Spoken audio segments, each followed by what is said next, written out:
Ser podcast. Son las 10, las 9 en Canarias. Carmen, buenas noches. Buenas noches. Carmen, ¿cómo estás? Bueno, ahí vamos. Ahí vamos. Carmen, tú ibas en el tren a Huelva desde Madrid. Sí. ¿Cómo viviste el accidente? Oh, una locura porque fue en un abrir y cerrar de ojos y muy terrorífico todo. ¿En qué vagón ibas, Carmen? Iba en el vagón número 4. ¿Y qué sentisteis? Oh, mucho miedo porque no sabía qué iba a pasar. No sabía si iba a salir de ahí o no iba a salir de ahí. ¿Porque a ti qué te pasó? Pues en el choque pues, salí a volar y cuando me di cuenta estaba en el suelo. ¿Pero estás herida? Tengo heridas leves, muy leves y estoy muy magullada por todos lados. ¿Tú ibas sola en el tren o ibas acompañada? Iba acompañada de 2 compañeras más. ¿Cómo están? Pues estamos todas en shock.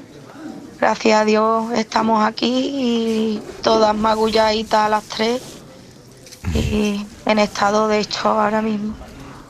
Carmen, desde el momento del accidente hasta que llega la asistencia, ¿cuánto tiempo pasa? ¿Cómo lo vivisteis? Entiendo que eso se hace larguísimo. Pues la verdad que si te digo la verdad, tardaron muy poco, la verdad, no sé el tiempo, pero cuando nos dimos cuenta, creo que ni en 15 minutos ya vimos sirenas, los guardias civiles, todos corriendo hacia nosotros, la verdad que gracias a Dios acudieron muy rápido. Y de ahí os trajeron al pabellón de Adamuz, ¿verdad? Sí, nos trasladaron para el pabellón. Estamos aquí ahora mismo, estamos emitiendo Hora 25 esta noche desde este pabellón. ¿Cómo recuerdas la noche que habéis pasado aquí? Bueno, pues llegamos, la verdad que la atención muy buena, nos curaron, los vecinos, me quedé impactada, la solidaridad que hay, llevando mantas, agua, comida, de todo. Increíble, vamos, agradecido a todo el pueblo. ¿Ya estás en casa? Sí, estoy en casa. Carmen, mucha fuerza. Gracias. Y muchas gracias por atendernos. Muchas gracias por dar voz a todo y por Dios dar visibilidad que acaben los accidentes de trenes. Un abrazo, Carmen. Gracias. Hora 25 esta noche desde Adamuz. En la cadena SER, Hora 25. Aimar Bretos. Y en esta edición especial de Hora 25 acabamos de hablar con el ministro de Transportes, Óscar Puente, que insiste en que todo está abierto sobre la investigación de las causas de este accidente que se ha cobrado de momento 40 vidas.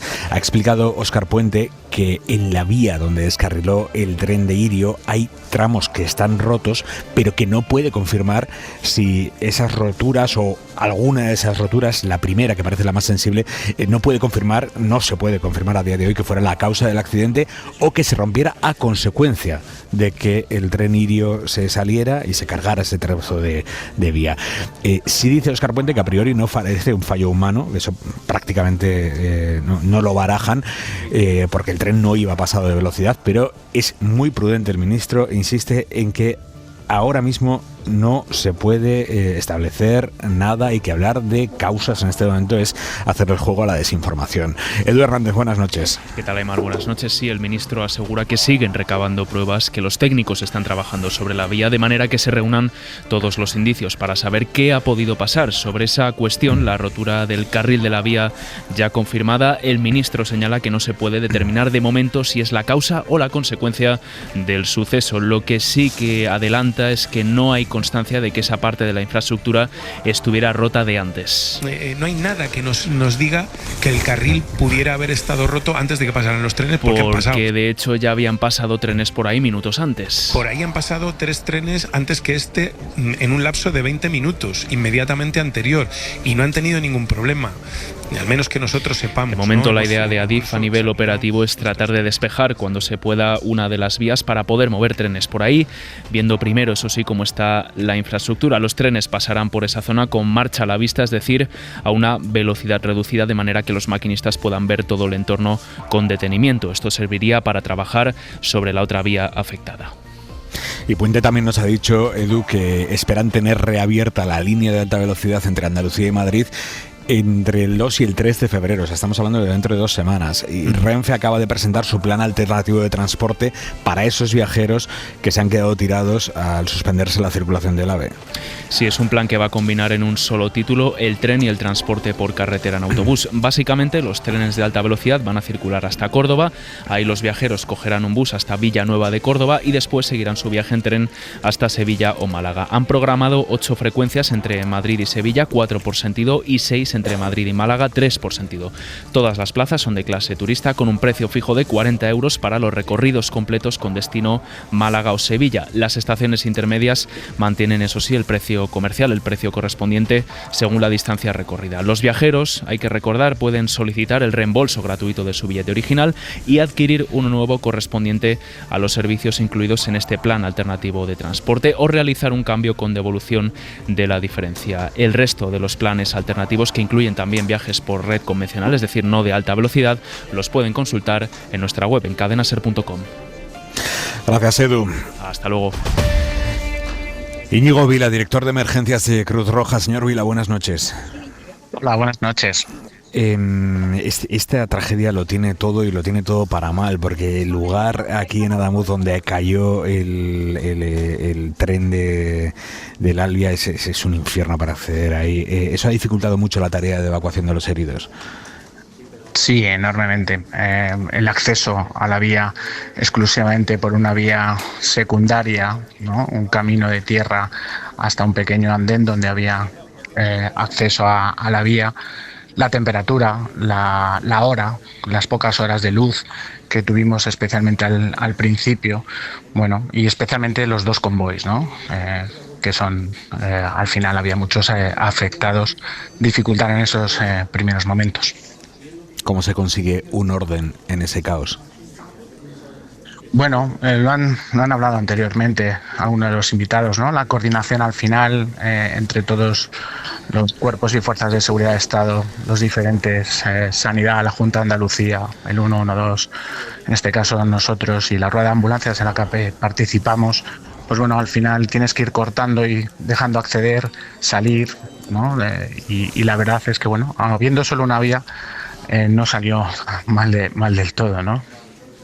Usted estuvo en el accidente de Angrois. ¿Ha sido muy distinta la realidad y la forma de afrontarla? Sí, yo creo que sí. En este caso, como decía, son 2 convoys, son 2 trenes. En Angrois fue uno. En Angrois fue en verano, ¿no? Por lo tanto tuvimos muchas horas de luz y una temperatura que nos permitía trabajar, ¿no? Y no están con esas temperaturas tan bajas, ¿no? A lo largo de la noche. La curva de Angrois está a la entrada de Santiago de Compostela, ¿no? Una ciudad con infraestructura. En este caso hemos tenido Adamuz, que se ha volcado por completo con el accidente, ¿no? Pero igualmente tenemos Córdoba todavía a cierta distancia, ¿no? En Santiago eran fiestas y había muchos medios en ese momento, ¿no? Yeah. Bueno, sí, tiene diferencias. Íñigo Vila, director de emergencias de Cruz Roja, mil gracias y buenas noches. Gracias a vosotros. Esto es lo que tiene que ver con el rescate, pero es que ahora hay que identificar los cuerpos de las víctimas. El Tribunal Superior de Justicia de Andalucía ha confirmado esta noche que han recibido los cuerpos de 37 personas muertas. Y de esos 37, solo 5 están identificadas, y además hay datos de cuántas familias han denunciado la desaparición de los suyos, que son 43 familias por ahora.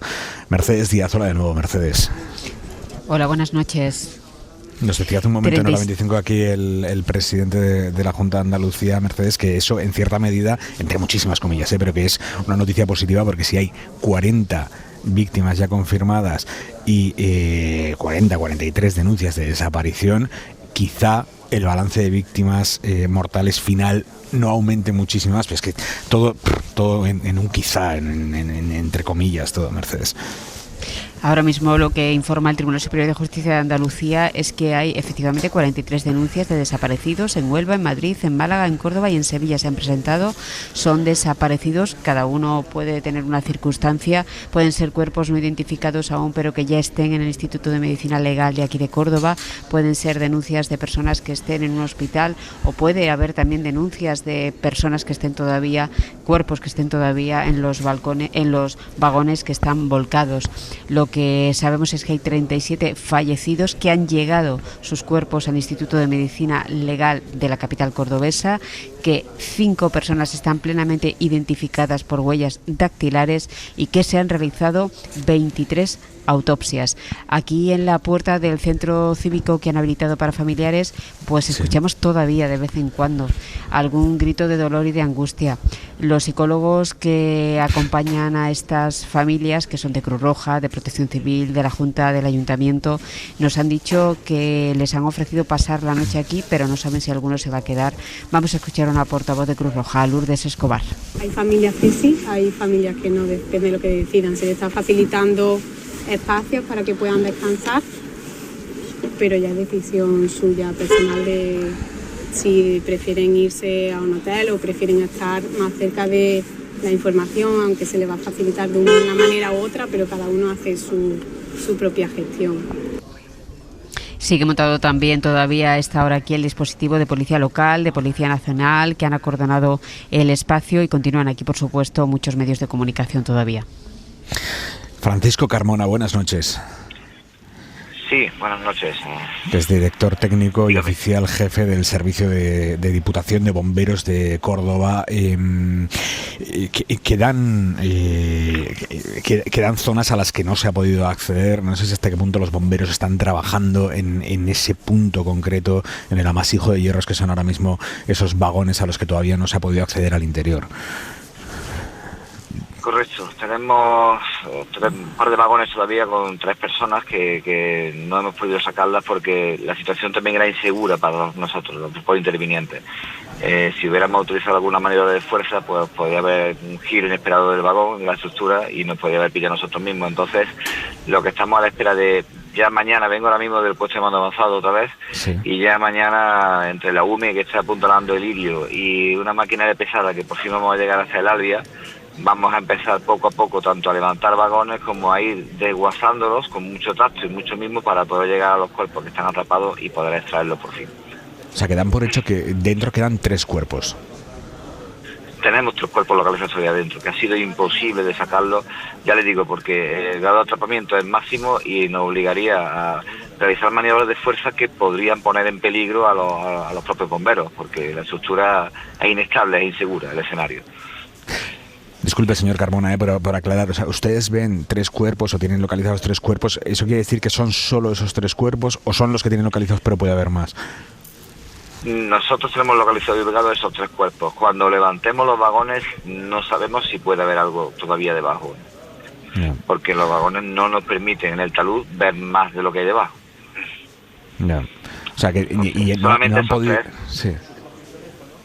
Sí, dígame. No, le preguntaba si no han podido acceder por lo que me contaba de que existe el riesgo de que se vuelque el tren, ¿verdad? Claro, el tren está retorcido, algunos vagones son amasijos de hierro, están apoyados en un talud de mala manera. Entonces hemos sacado, por supuesto, las primeras acciones se centraron en sacar a los supervivientes. Los fallecidos se dejaron dentro y ya hemos sacado todos los fallecidos que podíamos sacar con seguridad. Tenemos ya solamente esas 3 personas que están ahí. Yo entiendo que los familiares lógicamente pues estarán pasando muy mal, pero hay que trabajar con seguridad y para eso necesitamos la maquinaria pesada, que por fin parece ser que mañana vamos a poder disponer de ella para apuntalar bien los vagones para que no tengamos problemas y poder extraer esos cuerpos con seguridad para los intervinientes. ¿Y mañana ya se podrían levantar esos vagones? Sí, yo creo que mañana casi con toda seguridad. Acabamos de tener una reunión ahora en el puesto de mando avanzado y durante toda la noche va a estar tomando hume para allanar el camino para que pueda llegar esa maquinaria hasta el Albia y poder mañana ya empezar a trabajar con eso. ¿Ustedes cuando llegaron a la zona se imaginaron que la situación iba a ser tan grave? Porque tengo entendido que primero solo vieron el Lirio, pero claro, es que lo gordo estaba en el Albia. Correcto.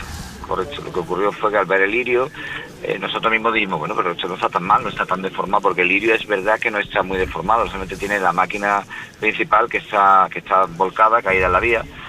Y entonces pensábamos que no era para tanto, pero luego ya cuando vimos 800 metros más adelante estaba el Albia y el Albia sí estaba bastante afectado, muy deformado los vagones, muy retorcidos y con bastantes cuerpos dentro, bastantes personas. ¿Cómo se enfrenta uno a un amasijo de hierro si así que se prioriza en una tarea de rescate en esas condiciones? Prioriza, por supuesto, lo primero los supervivientes. Era importantísimo para nosotros todo el que nos decía aquí, todo el que gritaba, todo el que se movía, todo. Intentábamos llegar a ellos como podíamos. Teníamos que... la labor de rescate fueron muy exigentes, tanto técnica como físicamente, porque nos obligaron a labores de despeje. Teníamos que quitar desde asientos hasta puertas, hasta... en fin, un montón de materiales que estaban en medio, nos impedían llegar a las víctimas. Tuvimos incluso que movilizar a algunos fallecidos para poder llegar a otras personas vivas.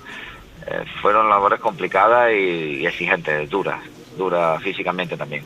Disculpe mi ignorancia, pero ¿eso cómo se hace? ¿Con radiales? Quiero decir, ahí hay gente viva a la que tampoco se puede poner en riesgo, Nosotros tenemos maquinaria como sierras de sable, intentamos que no sea corte en caliente, una radial genera muchas chispas, tenemos otra maquinaria que corta en frío, hidráulica, que separa, son cizallas con las que utilizamos los accidentes de tráfico, es maquinaria que corta en frío, no tenemos nada en caliente para que no podamos ver, y por supuesto pues con mucho tacto, mucho mimo, separando materiales para que no ni agravar ni causar más lesiones a las víctimas de las que ya puedan tener.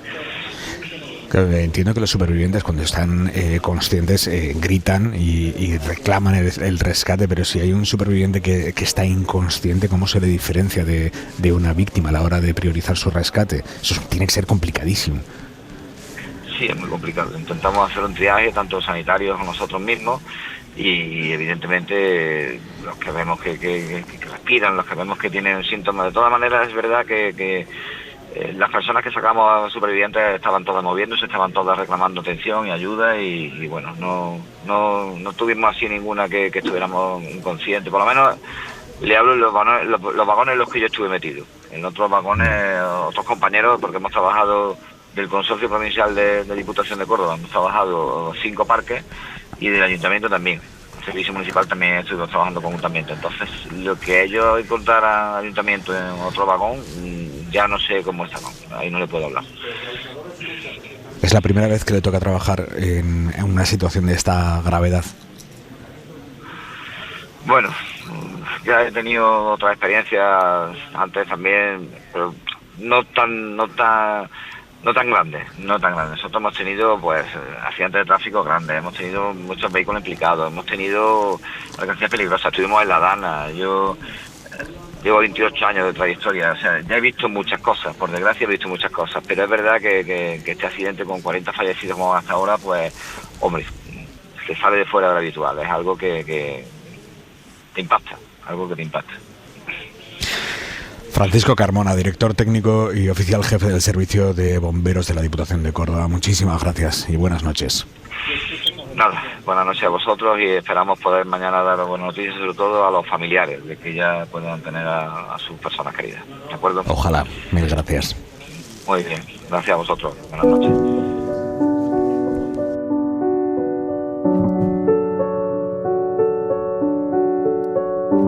Hay días en los que te dices que es mejor parar, Días que te pillan a casi 2.000 kilómetros de Adamuz y solo te sale decir que desde Estrasburgo, donde hoy se ha guardado un minuto de silencio antes de comenzar el pleno, se ha hecho por las víctimas del accidente de tren en España, pero también por otras víctimas, las 40 con las que arrancó el año tras la tragedia en una estación de esquí en Suiza. Hay días donde solo puedes contar que el único símbolo visible de duelo en esta localidad francesa es la bandera española media asta, a diferencia de las del resto de vecinos europeos, y que tras ese minuto de silencio la vida siguió y sigue y la agenda europea se llenará de otros temas y de otros nombres: Venezuela, Trump, Groenlandia y lo que pasa en Irán. Hay días en los que una no sabe muy bien qué decir, en los que brota súbitamente la impostora que llevas dentro. Hay días en los que quieres contar algo, pero no te sale. Has visto ya muchas veces la foto de Boro, el perro extraviado de unas hermanas de Málaga, o la historia de esa niña de 6 años que ha sobrevivido al accidente pero que ha perdido a sus padres, su hermano y su primo, y que ha pasado la noche acompañada de una guardia civil. Quieres animar, deseas que las únicas palabras que salen de tu boca sea que toca ser prudentes y esperar a que hablen y concluyan los que saben que desde luego no eres tú. Consolar con un hombro, quizá con los dos. Y te dices también que la línea que separa la emoción de la cursilería es tan fina que igual hoy lo que debería prevalecer en ti es la contención, ahorrarte las palabras que a lo mejor acaban en un lugar donde nunca quisiste que estuvieran. Hay días donde a una solo le sale dar las gracias y guardar otro minuto de silencio.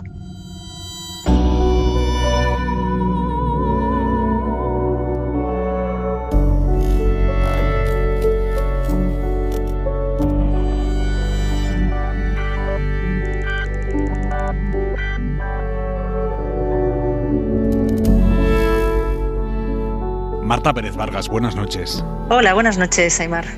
Es la jefa del grupo de atención psicológica del plan que tiene Renfe para asistencia a las víctimas de accidentes ferroviarios. Marta, ¿cómo han sido estas últimas horas? Pues bueno, ha sido unas horas intensas, como no puede ser de otro modo también en este tipo de circunstancias. Desde que nos enteramos del accidente, automáticamente se activó el PAVAF. Nosotros tenemos un procedimiento interno, ¿vale?, para la asistencia a víctimas y a familiares en caso de accidente ferroviario, para ofrecer un apoyo inmediato a las víctimas y a sus familiares, ¿no? Esto es a través de unos equipos especializados que incluye pues una primera intervención durante las primeras horas, y básicamente el objetivo principal de todo esto era proporcionar también un poco de calma, seguridad y apoyo en el momento de shock que están pasando tanto los trabajadores como los viajeros del tren. ¿Qué se le dice a una persona que acaba de perder a un familiar o a su padre o a su madre o a su hijo? ¿Qué se le dice a esa persona? Jaime, eso es difícil, pero tenemos que tener en cuenta que tras un accidente de estas características, los recursos psicológicos pues básicamente se tienen que centrar en un primer auxilio que se llama emocional, ¿no? Una contención, un acompañamiento a familiares afectados, con la dificultad también que entraña pues nosotros tener que hacerlo telefónicamente, aparte de hacerlo en el lugar del suceso, ¿no? Es garantizar la seguridad de estos momentos iniciales de shock en el que están los familiares inmersos ante la incertidumbre de saber cómo están sus familias, ¿no? De una forma respetuosa siempre, y centrada en la persona. Uh-huh. ¿Se consuela más fácilmente a un adulto que a un niño? Pues aquí, Aimar, te diría que no. ¿no? A nivel emocional es mucho más difícil a un adulto que a un niño. Sí que es cierto pero básicamente porque ya tiene una capacidad de aprendizaje previa el adulto, en el que la incertidumbre le cala muchísimo más que a los niños. Sí que es cierto que los niños, la empatía que tenemos con ellos pues nos puede hacer que, al ser tan vulnerables, pueden tener ese momento más de dolor, pero con los adultos también, no te creas, con los adultos se pasa mal, ¿no? Ajá. Todo el mundo que vivió desde dentro el choque ayer aquí en Adamuz de los dos trenes, incluso quienes han salido ilesos, ¿van a necesitar ayuda psicológica? Pues seguramente sí. De hecho, estamos ya teniendo algún soporte psicológico para algún familiar, ¿vale? lo que se dice siempre en estos casos es que es la experiencia que tenemos en estos casos es la intervención siempre de asistencia psicológica a familiares y heridos, básicamente en su totalidad, ¿vale? El ratio que tenemos por asistencia a fallecidos, en el caso de la asistencia de fallecidos, es un ratio mucho más amplio que el que podemos garantizar a los familiares asistidos, ¿no? de afectados. Pero sí, seguramente el volumen sea alto. Además, nosotros en Renfe tenemos... Sí. Ay, perdona, discúlpame. No, te quería decir simplemente puntualizar que nosotros, además de dar una asistencia in situ en el lugar del suceso, también garantizamos una posasistencia una vez sucede el accidente. Tenemos un seguimiento y un mantenimiento con psicólogos especializados, ¿no? No, te quería decir que este pabellón en el que estamos aquí en Adamuz está lleno de guardias civiles, de fuerzas de seguridad, de sanitarios que han vivido unas horas muy jodidas, sacando a gente viva y a cuerpos también. Estos miembros de las fuerzas de seguridad, que por definición están preparados para afrontar situaciones muy delicadas, muy bestias, pero quizá no como esta, también van a recibir ayuda psicológica. Pues a ver, nosotros la garantía que tenemos conforme a nuestro procedimiento es sobre nuestro personal, ¿vale? Y sobre nuestros afectados. En cuanto a viajeros y demás, el personal que asiste por parte de fuerzas y cuerpos del Estado o bajo el estima de la protección civil, autoprotección, ahí no nos centramos nosotros directamente, ¿no? Ellos entiendo que tienen sus propios recursos institucionales para poderlo desarrollar. Ahora, cuando os vayáis a la cama, después de todas estas horas sin dormir y sin parar de ayudar a la gente que ha vivido esto, vosotros, ¿cómo conseguís cortar con lo que lleváis haciendo 24 horas, con todo lo que estáis escuchando, con todo lo que estáis hablando con los afectados? ¿Cómo conseguís cortar? Pues eso es difícil, porque la adrenalina la tienes disparada. Intentar bajar toda esa ebullición nos cuesta, ¿vale? Pero tenemos que intentar tener esa ventilación emocional, poder desarrollar, estructurar un poco lo vivido y lo sucedido, conectar un poco con la realidad vivida y bueno, pues intentar no llevar a esos pensamientos de shock en el que hemos estado ligados durante una buena temporada, ¿no? Esto también forma parte también de un entrenamiento, ¿no? En el que, bueno, también hace falta estar un poco formado en esta materia, ¿no? Para poderlo estar, ¿no? Para poderlo desarrollar en condiciones. Marta Pérez de Vargas, muchísimas gracias y mucho ánimo con esa materia dura que tienen entre manos. Gracias. Sí, muchísimas gracias a vosotros por darnos voz, ¿eh? Un saludo muy fuerte y ánimo.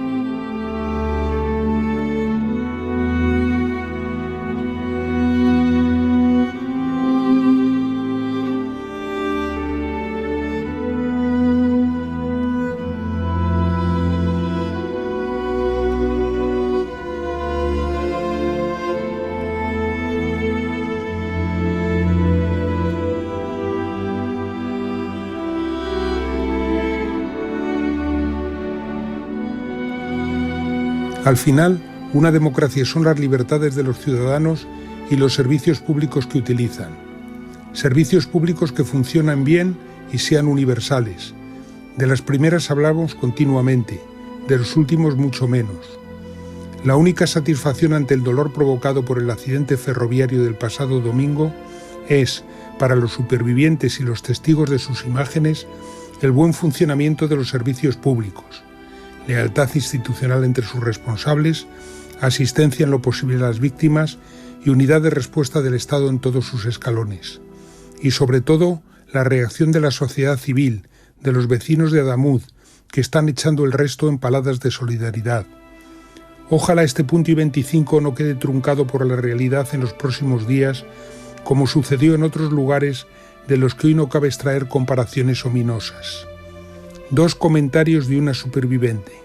Primero, aunque tengan orígenes y naturalezas tan distintas, ¿Cómo no recordar ese aire pegajoso y ese silencio que se extendió por la madrileña estación de Atocha en la mañana del 11 de marzo del año 2004? Segundo, cuando tan rimbombantemente hablamos de los cuerpos de seguridad del Estado, convendría contemplar las caras descompuestas de los guardias civiles veinteañeros que acudieron a socorrer a los pasajeros en la noche de Adamut, muchos ellos llorando como niños al contemplar el desastre. Los supervivientes del accidente son la otra cara de nuestra fragilidad como humanos.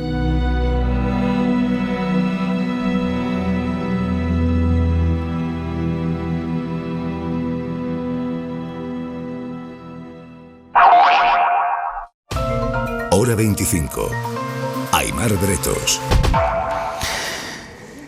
Manuel Temburi, buenas noches. Buenas noches, Aimar. ¿Qué tal? Es director del despacho Temburi Abogados, especialista en accidentes. Sé que es pronto todavía, pero ¿estas víctimas van a poder reclamar una indemnización? Pues seguro. Y no solo una indemnización, van a poder cobrar 2 indemnizaciones. Una, lo que es el derecho que le concede el SOVI, el seguro obligatorio de viajeros, por el simple hecho de ser víctimas de un transporte y haber adquirido ese derecho. Hemos perdido la conexión con el abogado Temburi. Es que estamos hablando de familias, de familias rotas que posiblemente ahora mismo que no estén pensando en esto para nada, Morillo. Efectivamente, yo creo que ahora mismo el último pensamiento de la familia es una indemnización, porque no hay dinero que te pueda pagar el haber perdido a tu hija, a tu hijo, a tu hermano. O sea, las historias del tren de Albia, que se ha llevado la peor parte, son muy diversas. Estaba aquí hablando con Márquez Perales, pues las historias que ayer asistimos en primera persona en la estación de Huelva, ¿no? Un grupo de opositores numerosísimos que venían de examinarse a unas oposiciones de instituciones penitenciarias, que llegaban las familias y decían que llevaban meses estudiando, dándolo todo, que habían salido contentos del examen. O sea, hipotecas tu vida no sé cuánto tiempo para estudiar todas unas oposiciones, te examinas, sales contentísimo, te montas en un tren y en 20 segundos fuera. Familias a las que los Reyes le habían traído un viaje a Madrid para ver jugar al Real Madrid, iban con los niños y efectivamente no sabían nada de ellos, nada más que esta niña de 6 años que antes hemos contado, de una familia de 5 miembros. Esta historia es horrible. El matrimonio, iba el matrimonio, un hijo, la niña y un sobrino, un primo de los niños. La abuela llegó allí a la estación pidiendo señales y de repente la llama la Guardia Civil, que tiene en sus manos a la niña de 6 años, que está bien, que solo tenía una pequeña brecha en la cabeza, parece de 3 puntos, que se la llevaban al Reina Sofía. Se desplaza la abuela hacia allí queda otra nieta o sobrina que habla con su abuela, está bien, la niña está bien, seguro que aparecen, porque si la niña con 6 años está bien, el resto aparecen, y hoy nos confirman que los 4 están fallecidos. Es que hay de todo, unos compañeros muy queridos en esta profesión. Periodistas, fotógrafos. Sí, que su hija también llegó allí pidiendo información, Oscar Toro y María Claus, que cuando los fotógrafos compañeros vieron a la hija, claro, tú imagínate, ¿no? El impacto. Mis padres iban en el tren, la familia no tenía constancia a lo largo del día de hoy todavía oficialmente del fallecimiento por parte de la Guardia Civil, pero sabían perfectamente que iban en el segundo vagón y sabían cuál era el desenlace. Son tantas vidas rotas, familias pues que buscaban a un hermano, casos que ayer íbamos teniendo información en la estación de Huelva, las caras de pánico de esa familia, no sabiendo dónde agarrarse. Huelva venía de gente de todos los pueblos de la provincia, que estaban llamando al teléfono, era imposible contactar con el teléfono porque estaban saturadas las líneas, se plantaban en la estación y muchos, la mayoría se desplazaron. Después Adamuz estarán por ahí con vosotros, pero era el rostro de la desesperación, del pánico, de querer saber pero no querer saber. Cada vez que sonaba un teléfono, bueno, se oían gritos de terror. La Cruz Roja allí desplegada también hizo una labor increíble. El mensaje era de serenidad, que es verdad que el móvil, si tu familiar no cogía el móvil, no significaba que te pusieras en lo peor, que el móvil podría haber salido disparado, estar extraviado, o la persona salir corriendo del vagón y dejarse atrás el móvil. Pues en esto es lo que al final te queda. Yo pienso que los periodistas tenemos que tener empatía, y por supuesto la tenemos, pero también tenemos que seguir haciendo nuestro trabajo, y en el fondo te quedas tocado, porque somos humanos, no somos robots. Te llegas a tu casa por la mañana, ves a tus hijos, te hartas de darle besos y abrazos, ellos te miran como diciendo, ¿esta mujer qué le pasa? Y sigues tu día a día, ¿no? Pero al final pienso en los bomberos, en los voluntarios, en la Fuerza de Cuerpo de Seguridad del Estado, en la Guardia Civil, que está haciendo esa labor minuciosa de investigación. O sea, esta gente, ¿qué mérito tiene? O sea, lo nuestro es la nada, al lado de lo que esta gente está haciendo, ¿no? Los médicos, el personal de emergencia, un hospital de campaña. Bueno, y anoche tú estás ahí, Aimar, en Adamuz, y notarás que en esa parte de la provincia de Córdoba hace frío.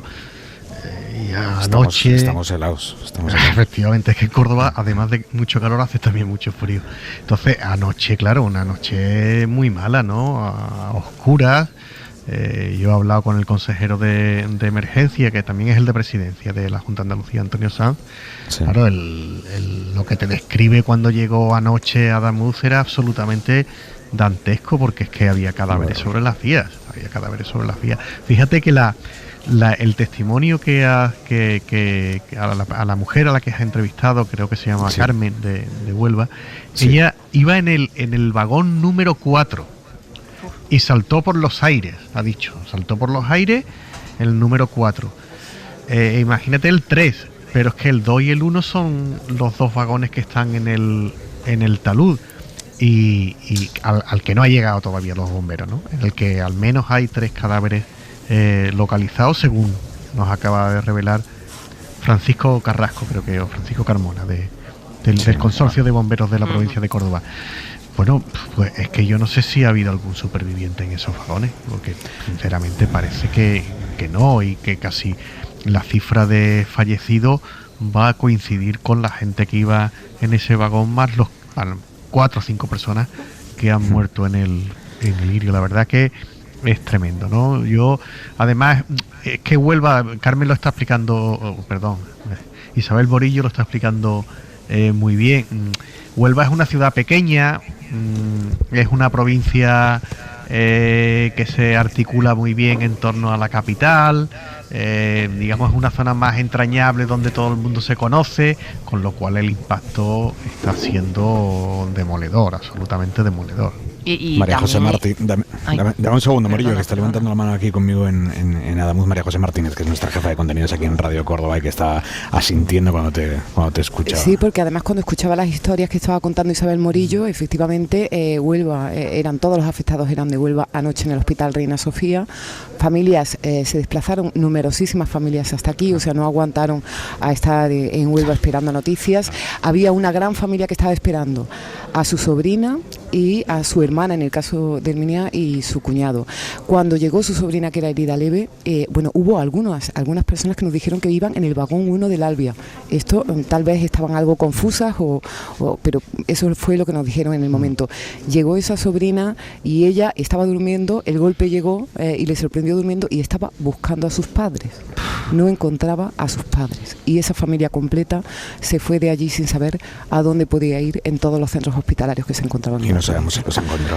Abdelaziz tenía también a su hermano que estaba herido y que efectivamente había ido a hacer esas oposiciones para funcionarios de prisiones, pero también nos encontrábamos con Yuri, que era otra superviviente y que lo único que pensaba era en todos los muertos y todas las personas heridas gravísimas que había encontrado allí, y esta chica venía también de presentarse a esas oposiciones a funcionarias. Bueno, dramas personales, máxima empatía, que es lo que los periodistas pudimos tener ayer con ellos, incluso prestarle la ayuda que fuera y también hacer que todas esas peticiones que tenían, que llegaban incluso los médicos y solo podían decir se llama tal, tiene 40 y tantos y es delgada, ¿quién puede ser su familiar?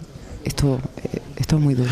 Ha sido brutal, María José, por cierto, ver cómo los cordobeses se han lanzado hoy a los hospitales a donar sangre, incluso cuando se les decía, oye, ya tenemos la sangre necesaria para cubrir esta emergencia, pero cordobeses y cordobeses allí haciendo cola hoy para donar sangre. Tanto que el Centro Regional de Transfusión Sanguínea ha puesto horario ampliado hasta las 9:30 de la noche ya a lo largo de todas estas tardes, porque es verdad que tienen garantizada la sangre, pero es que no pueden hacer otra cosa que responder a lo que la gente quiere hacer, que es estar ahí haciendo lo que puede. Había personas que tenían que haber cogido ese tren y que querían donar solo porque si le hubiera pasado a ellos solo querrían tener sangre o para ellos o para sus familias.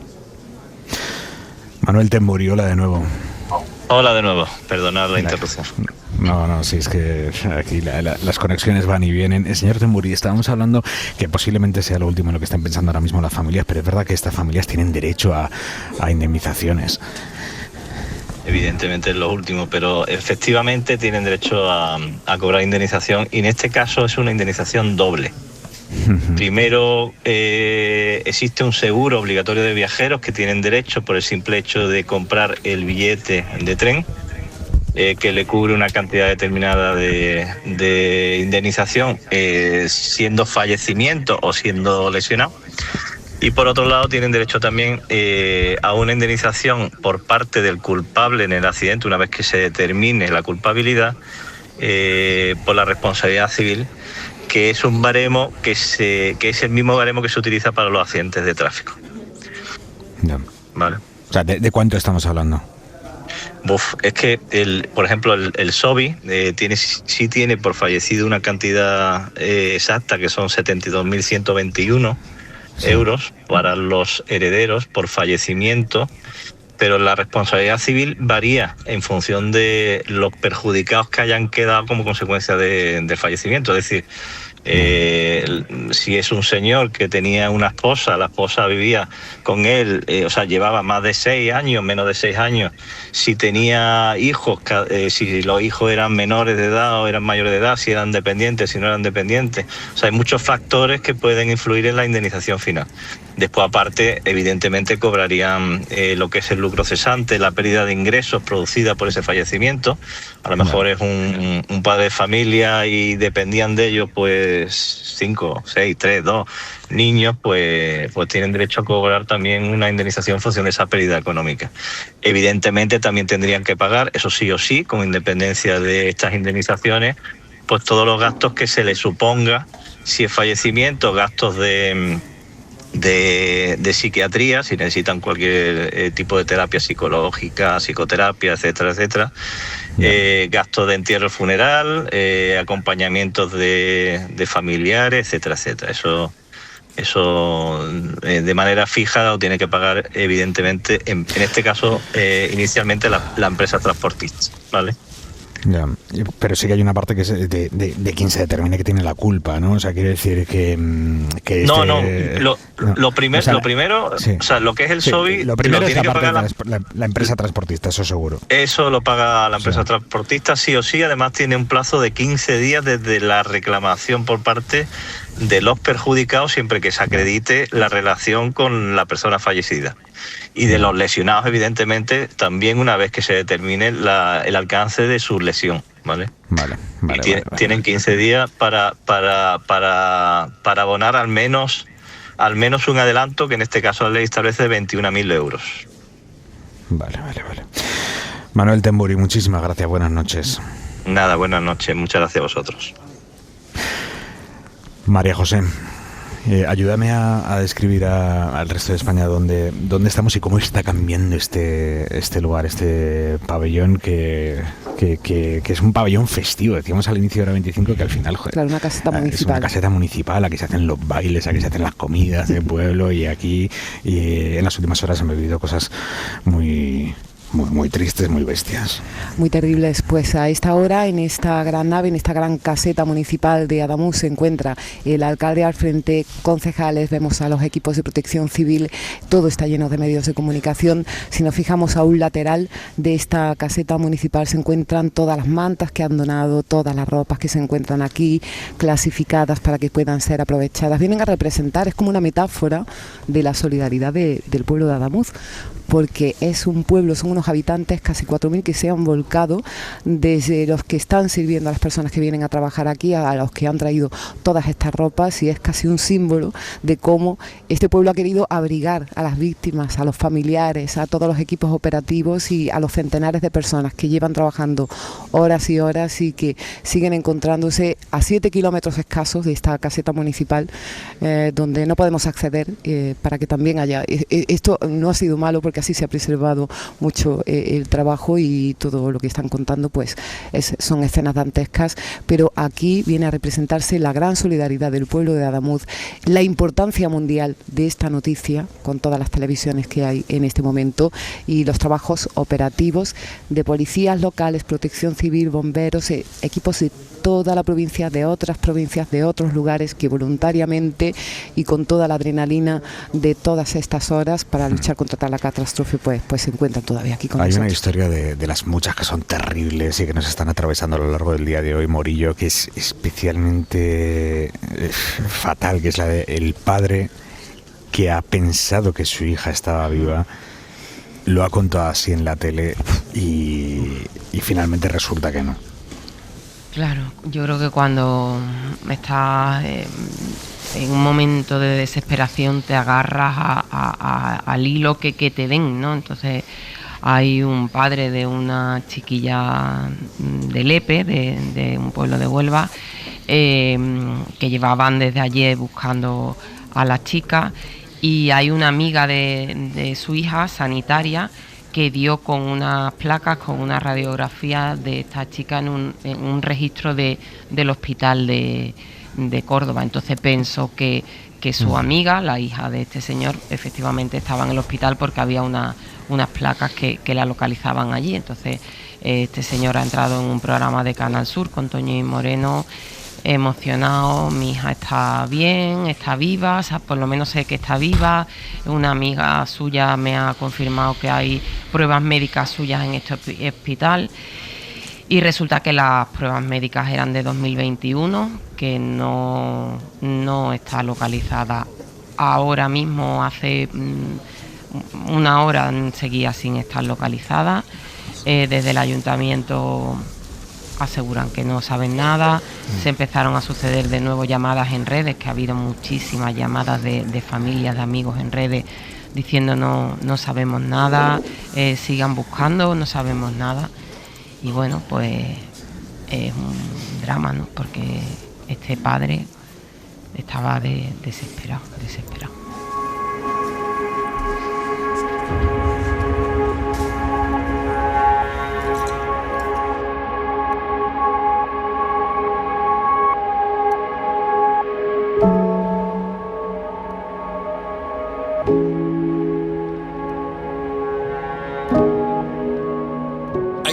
Para la alegría y otro para la tristeza, un tiempo para el dolor, otro para la mano amiga, uno para la indignación y otro para la responsabilidad y para la exigencia de responsabilidades.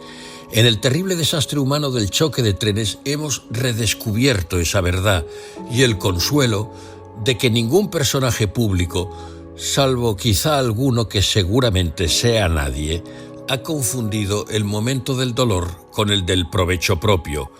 Pero distinguir los momentos y lo que debe hacerse en cada instante no necesitaría tragedias.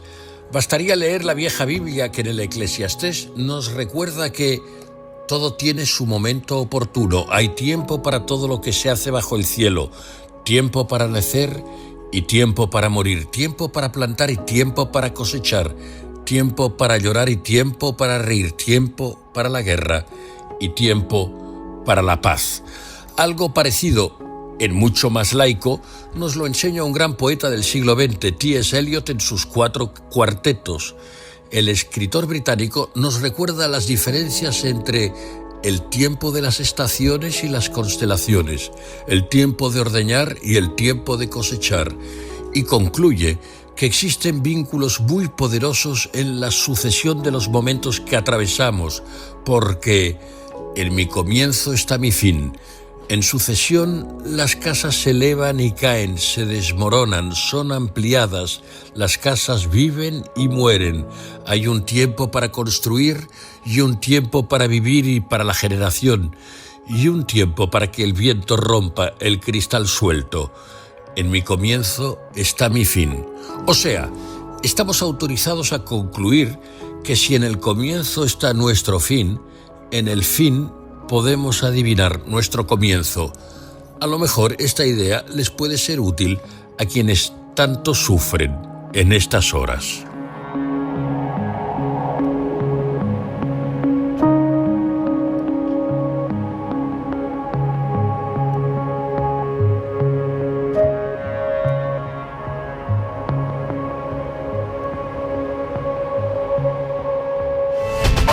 Antonio Ruiz, buenas noches.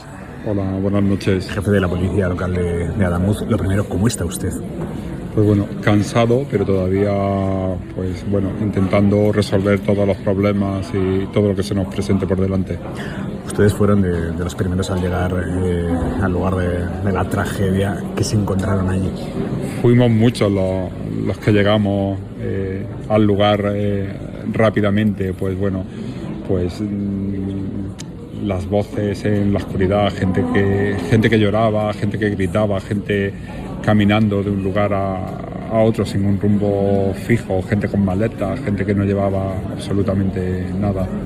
Y en esos casos, ¿ustedes tienen un protocolo de cómo hay que actuar o se improvisa intentar salvar a...? No sé cómo actuar. Supongo que todos al final ante una situación como esta nos crecemos como personas y damos lo mejor de nosotros mismos. Pues rápidamente nos dirigimos al tren que estaba más afectado, los 3 vagones que estaban más afectados.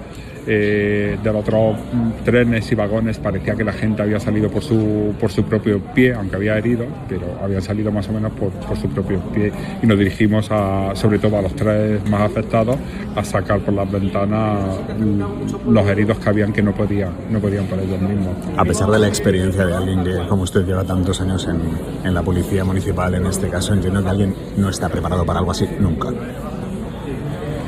No estás, pero lo haces. Es tu deber, lo que se espera de ti, y aparte como persona, yo aunque no fuera policía, yo creo que hubiera hecho lo mismo, ¿vale? Y entiendo que por eso está muy agradecida a los vecinos que se sumaron a estar este rescate. Antonio, muchísimas gracias. A vosotros. Termina aquí en Adamuz un día muy, muy complicado, de muchísimo dolor, en distintas magnitudes, además, del que se nota ya y del que se intuye y se notará. Y por eso hemos venido esta noche aquí a Adamuz, en Córdoba, a contar, pero sobre todo a estar y a acompañar a quienes se llevan para siempre ese dolor del que han sido testigos aquí. Alejandro Becerra, buenas noches. Para muchos ha sido una mezcla entre pesadilla y horror. Nos lo ha contado Carmen, que iba en el Albi a Huelva, en el vagón 4. Una locura, porque fue en un abrir y cerrar de ojos, muy terrorífico todo. Mucho miedo. En el choque pues, salí a volar y cuando me di cuenta estaba en el suelo. Tengo heridas leves. Estoy muy magullada por todos lados. Rosa salió por una ventana y se puso a ayudar a gente. He vuelto a nacer. Décimas de segundo, un frenazo y boom. Todo oscuro, entrando humo, maletas volando, todo el mundo chillando, gente tirada por el suelo. Un horror, un horror.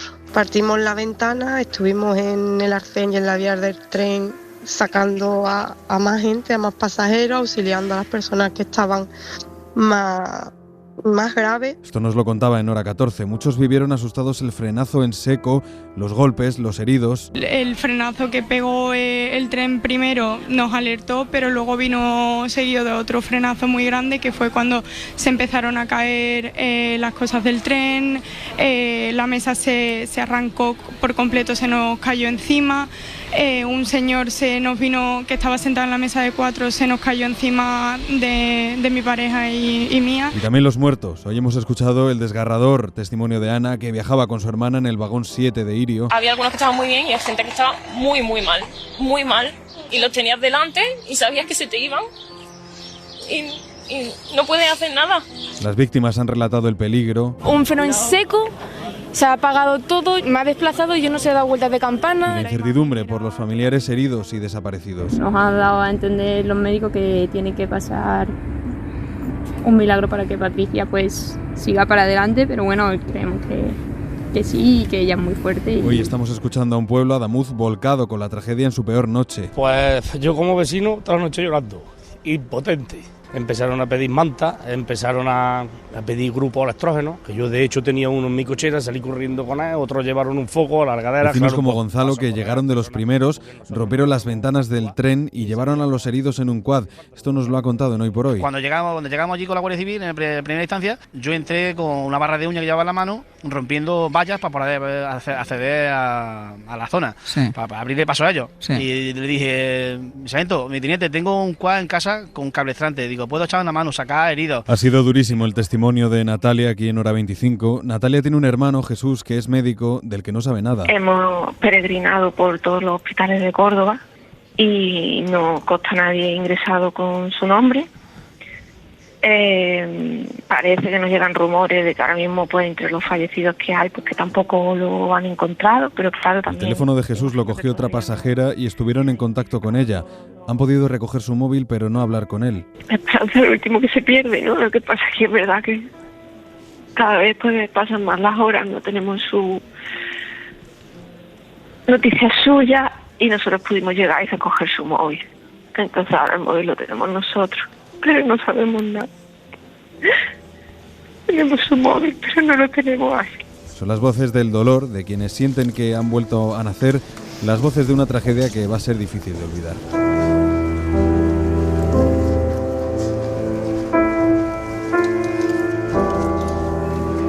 Manuel Javois, buenas noches. Buenas noches, Aymar, ¿cómo estás? Este testimonio de Natalia es terrible, se está buscando a su hermano. Todo el programa se ha seguido con el corazón en un puño, porque, bueno, cualquier testimonio es desgarrador. Yo quiero detenerme en la hermana del doctor Jesús Saldaña, del que a estas horas no se sabe nada. He escuchado su historia. La historia que ahora recordaba es esa chica que coge el teléfono de Jesús, que suena tirado en alguna parte y que con él en la mano, ¿no? Y la descripción y las fotos se pone a buscar a Jesús, esa solidaridad que aparece que aparece sobre todo en esos momentos. He sentido, imagino que como todos los oyentes, el dolor de la familia de una víctima y he detectado algo en esa familia que por desgracia en otros ya no es posible detectar porque ya conocen el final, pero en este caso sonaba la desesperación. Jesús no está muerto ni está vivo, como tantos otros. Jesús ahora mismo no está. Hay mucha gente que esta noche aún no está. Y aunque la lógica nos haga pensar que efectivamente pueden ser personas fallecidas, en la voz de esa hermana y en la voz de cualquier familiar, de cualquier víctima, sobrevive algo precioso incluso en estos momentos de mierda, que es la capacidad de esperar la buena noticia que los demás dejan de esperar. Que es la capacidad de no perder el último rayo de luz. Querer a alguien como quiere una hermana, a un hermano, o una madre, o un padre, es algo muy bello también por eso, ¿no? Porque cuando todos se van, porque hay que irse, porque la lógica te manda a marchar, ellos se quedan alrededor de un fuego, día y noche. Y yo sé que es casi imposible, pero ojalá esa mínima posibilidad exista y ellos la puedan ver. Javois, un beso, buenas noches. Un beso, chao. Hay historias en las que sí se apaga el último rayo de luz y una de ellas además muy dolorosa, lo acabamos de conocer. María José Martínez. Tenemos que dar la noticia de una historia que estaba siguiendo los compañeros de Radio Huelva, y es que Andrés, el profesor que estaba preparando las oposiciones a todas estas personas que acudieron a Madrid para presentarse en las pruebas, pues está entre los fallecidos. Y bueno, esta es una noticia tristísima que ha confirmado la alcaldía del Ayuntamiento de Lepe. Había formado a estos jóvenes opositores en un proceso sin duda de ilusión, con chicos que querían abrirse futuro. Se ha seguido muy de cerca la historia de Andrés, todo lo que había ocurrido, y finalmente, tras la incertidumbre, pues ya la noticia confirmada del Ayuntamiento de Lepe. Ha fallecido, Andrés está entre las personas que han perdido la vida en este accidente.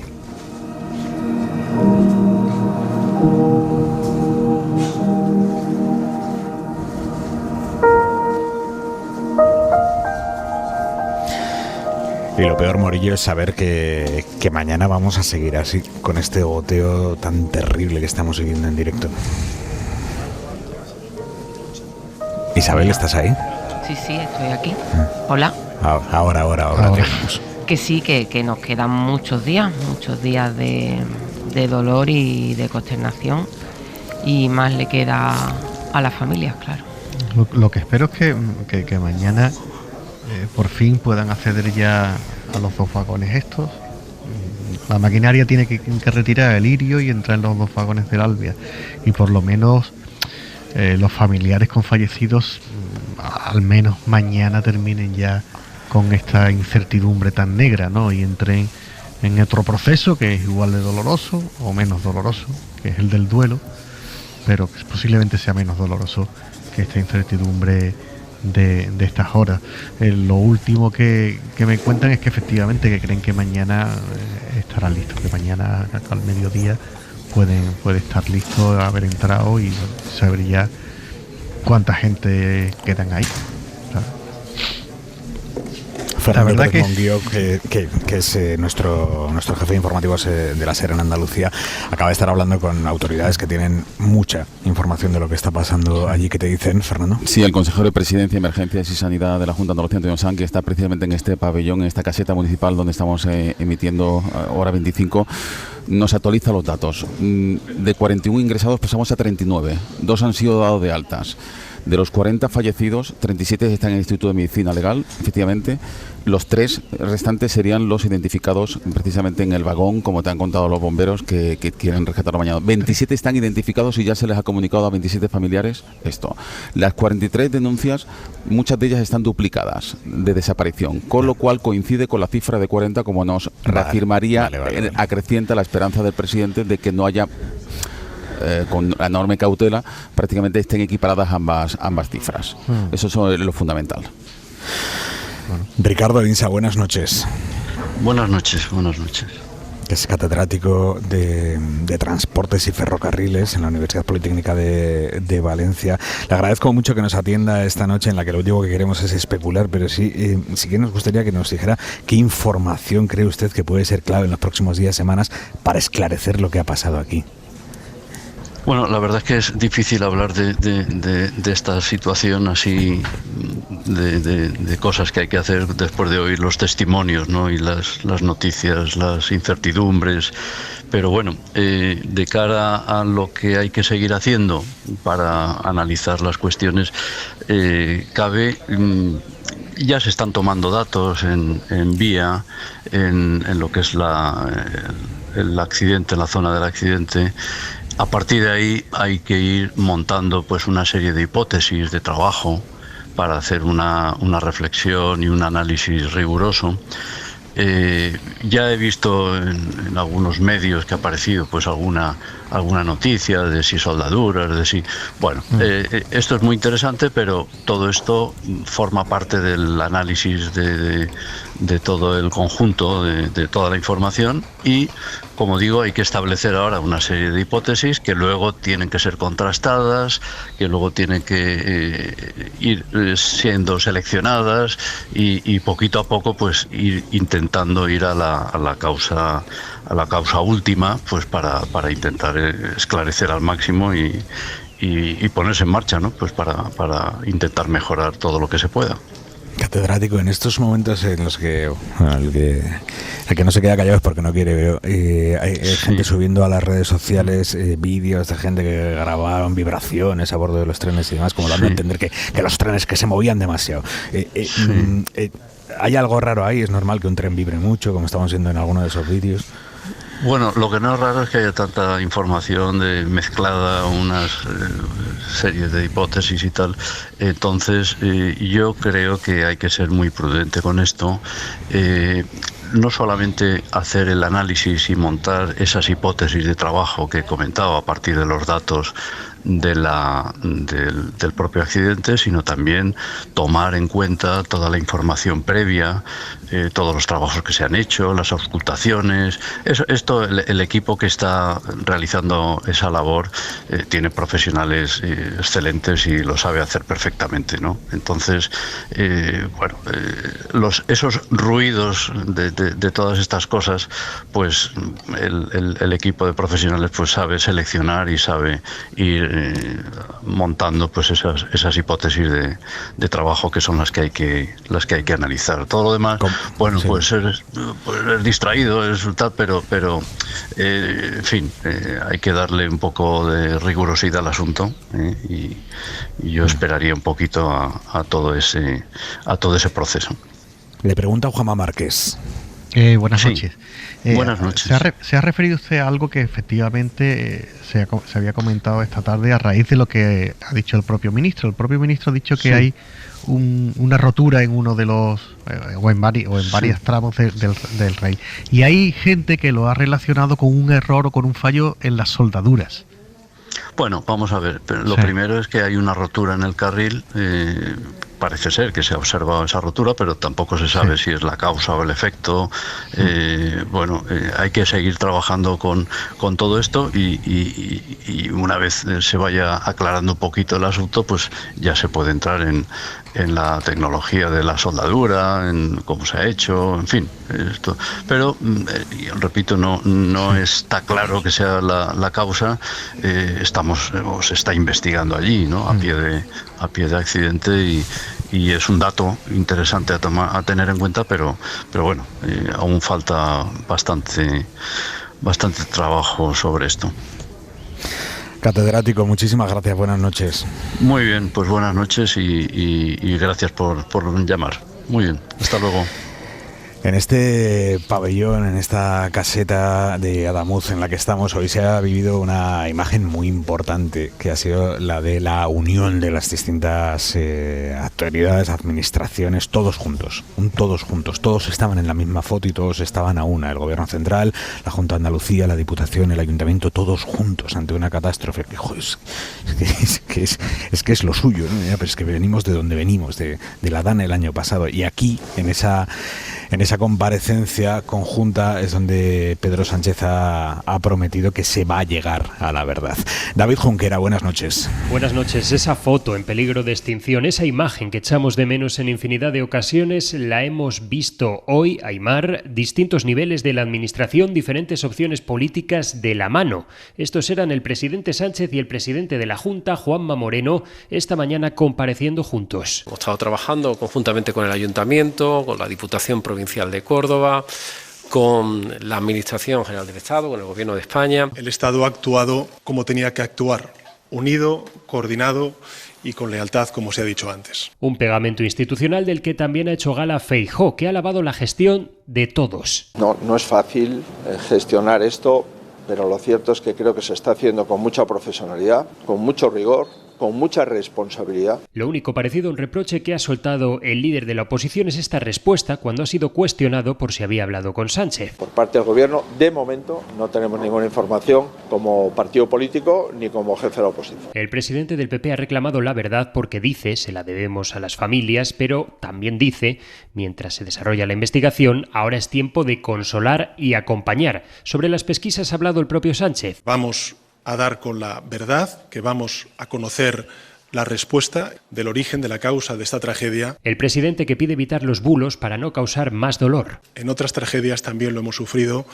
Los bulos, la desinformación, genera mucha zozobra. Y hablando de bulos y de la unión de los partidos, Vox ha seguido como siempre su propio guión, alentando las teorías de que se invierte más en trenes marroquíes y uzbecos que en los españoles. Antes de financiar infraestructuras en el extranjero, hay que garantizar que ningún español ponga en peligro su vida por falta de mantenimiento. Se le olvida mencionar a Fuster que hablamos de créditos reembolsables para fomentar que empresas españolas trabajen en los trenes de Marruecos u Uzbekistán.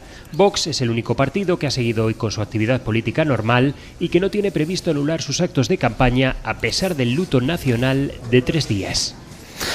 Bueno, pues de lealtad política nos han hablado aquí en Hora 25 dos dirigentes de signo completamente distinto. El ministro de Transportes, Óscar Puente, y el presidente de la Junta de Andalucía, Juanma Moreno, que han estado en estos micrófonos. Isabel Villar, buenas noches. Buenas noches. Sí, ha llamado la atención la imagen de unidad y cooperación que han proyectado todas las administraciones. Hoy en Ademuz le hemos preguntado al ministro Puente si esa cooperación está siendo tan positiva como la imagen que se está lanzando. Absolutamente. Lo que veis es lo que ha sucedido. Al final, ¿qué es lo que yo digo, ¿no? Pues el señor Moreno Bonilla, ¿qué responsabilidad tiene en el transporte? Ninguna. Pero sí tiene, por ejemplo, en protección civil, es decir, él tenía que hacer su parte, y su parte lo que ha hecho es esforzarse por cumplirla y cumplirla bien. Pues eso es lo que los ciudadanos esperan, que cada uno cumpla con su parte. Debería ser lo normal. Esto ha dicho también el ministro de Transportes, que ha insistido en que su misión ahora es aclarar por qué descarriló el tren. Ya hemos comentado que hay una rotura en la vía, la duda es si fue la causa del descarrilamiento o una consecuencia. El ministro señalaba en Hora 25 que no hay indicios de que la vía se hubiera roto antes del accidente. Por ahí han pasado 3 trenes antes que este, en un lapso de 20 minutos, inmediatamente anterior, y no han tenido ningún problema, al menos que nosotros sepamos, ¿no? Ha prometido que la gente sabrá la verdad de lo que ha pasado. También Juanma Moreno, lo decías, el presidente de la Junta, ha insistido en que la coordinación entre todas las administraciones permitirá gestionar mejor la emergencia. Haciendo una colaboración pues leal, que es lo que nos obliga a los ciudadanos y además es nuestra obligación moral. Cuando tenemos una situación de catástrofe como la que estamos viviendo, los gestores públicos tenemos que empujar en la misma dirección. Llegamos siempre mucho más lejos y mucho más rápido si vamos juntos. Y preguntado por eso que ha dicho Feijóo de que el gobierno no le ha informado sobre la tragedia, Moreno lo justifica, dice que no ha sido una queja, que era una respuesta a una pregunta. A él le han preguntado concretamente, él no ha salido de él, sino que ha habido un periodista, un compañero que le ha preguntado, y entonces lo que ha trasladado es una realidad, una pregunta. No creo que se deba descender de ahí una crítica o una actitud, digamos, beligerante. Sobre la evolución de la tragedia ha explicado que las 12 personas que están en la UCI evolucionan bien y ha confirmado también que los Reyes irán mañana por la mañana a la zona del accidente. Fernando. Pues yo querría resaltar dos luces de esperanza entre tanto espanto que estamos contando y tanto dolor que estamos contando en el día de hoy. Por un lado, la solidaridad de los andamuceños y andamuceñas y también del pueblo cordobés donando sangre, y también esa cooperación institucional. Y también resaltaría la respuesta del presidente Moreno, que le gustaría que hubiese un funeral de Estado con el que se ofreciese un cariño público y colectivo a todas las víctimas. Yo resaltaría ese mensaje también del presidente Moreno. Y hay una cosa, Aymar, si me lo permite, que me gustaría decir antes de que acabase el programa, porque a mí me llamó mucho la atención esta mañana cuando la Guardia Civil nos ha parado y nos ha obligado a aparcar el coche en un descampado. Hay un cartel en la entrada de Adamuz que pone cielos de Sierra Morena, Adamuz, con una silueta de una pareja mirando al cielo, pone el mejor lugar del mundo para ver las estrellas. Gracias por visitarnos. Y yo creo que es el momento de decir gracias a este pueblo maravilloso que es Adamuz, que no se nos va a olvidar nunca.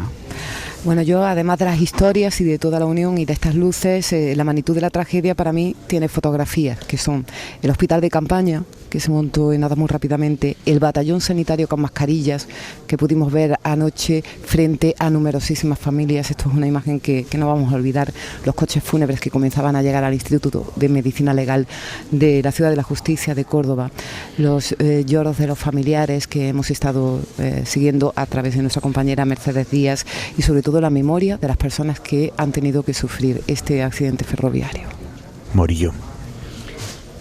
Bueno, pues ojalá tuviéramos en nuestra mano la posibilidad de dar calma o de restar dolor a las familias que todavía no saben dónde están sus seres queridos. Ojalá lo pudiéramos hacer. Y quiero también tener un mensaje de aliento para todos mis compañeros periodistas de Córdoba. María José, me gustaría abrazarte, lo estáis haciendo increíble. Mis compañeros del diario Córdoba, ayer fue todo una locura, domingo, cierre, casi las 9 de la noche, y ha sido espectacular. Viva el periodismo de la periferia y de la provincia, como digo siempre, porque ahí está cada vez que pasa algo. Muchísimas gracias, Isabel. Hay una malagueña que se llama Ana García, que ha sido una de las personas heridas, y su hermana que iba con ella está embarazada y está en un hospital en Córdoba. Y yo espero que salgan los dos bien, tanto ella como el niño o la niña que espera, y que sea, bueno, pues por lo menos un rayito de esperanza en esta noche. Punto y 25. Soledad Gallego Díaz. El tren simboliza el progreso, el avance de las sociedades. Por eso, cuando se produce un accidente tan grave como el ocurrido en Adamuz, Córdoba, toda la sociedad se queda perpleja y conmocionada.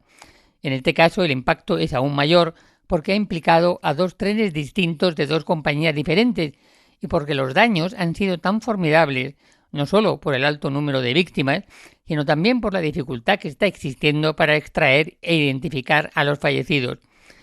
Los responsables de las compañías afectadas han resaltado la rareza del descarrilamiento, porque se ha producido a la altura del vagón número 8 de uno de los convoyes, es decir, a mitad del tren, algo extremadamente raro.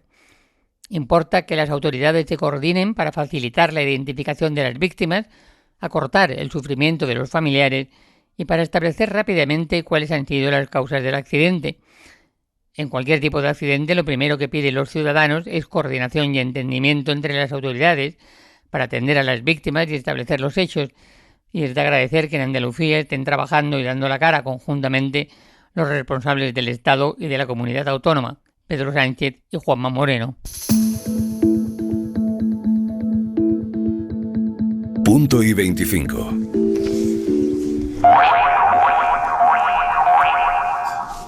Me decía hace unos minutos aquí durante una publicidad del programa el alcalde de Adamuz, dice, tengo muchísimo sueño y sé que voy a llegar a la cama y no me voy a poder dormir. Y eso posiblemente le esté pasando ahora mismo a muchísima gente aquí en estas casas. Javier Ruiz Martínez. Hola Aymar, pues sí, fuera del pueblo se sigue viendo el resplandor de luces, allí es donde sigue la vía y el tren, pero aquí en Adamuz, las calles ya están oscuras, la gente está en las casas con el cerebro lleno de imágenes y hay muchos cansados que ahora no pueden dormir. La tensión y la adrenalina les sigue ganando al cansancio. Y veo a un vecino que estaba fumando en la terraza, con el pijama ya puesto, menudo día, le digo, menudo día, me ha respondido desde el balcón y se han cogido de hombros. Me ha acercado también a un corrillo en uno de los bares que todavía siguen abiertos, que oyen la SER, por cierto, me dicen, y me hablan de cómo está José Juan, de cómo va a vivir a partir de ahora con todo lo que le pasó anoche encima. Hay una mujer contando que le han llamado a la familia, que vive lejos, que qué había pasado, que habían dicho en la tele que el tren había chocado contra el pueblo, que cómo iba a ser eso, y se ríe. Pero yo sé que es una risa nerviosa porque ella también fue a ayudar. Y ahora está triste, ayudó y está triste, lo que parece un contrasentido, pero aquí en Adamuz no lo es. El que ayudó, por lo que vio, Aymar, está más triste que ninguno. Aquí en Adamuz hemos podido comprobar la generosidad de la gente cuando se le necesita. Nos ha conmovido como todo el pueblo se ha volcado para ayudar. Con lo que han podido a todo el que lo necesitaba, y nos hemos enorgullecido del trabajo de bomberos, policías, guardias civiles, sanitarios, psicólogos que siguen aquí a esta hora de la noche, muchos de ellos, y que han demostrado una vez más que siempre están ahí. Cae la madrugada del primer día del resto de la vida de mucha gente para la que ya nunca volverá a ser lo mismo. Toda la fuerza del mundo para ellos si nos están escuchando. Acaba aquí Hora 25 esta noche desde Adamuz. Buenas noches y descansen. Hora 25 con Aymar Bretos. Para no perderte ningún episodio, síguenos en la aplicación o la web de la SER, Podium Podcast o tu plataforma de audio favorita.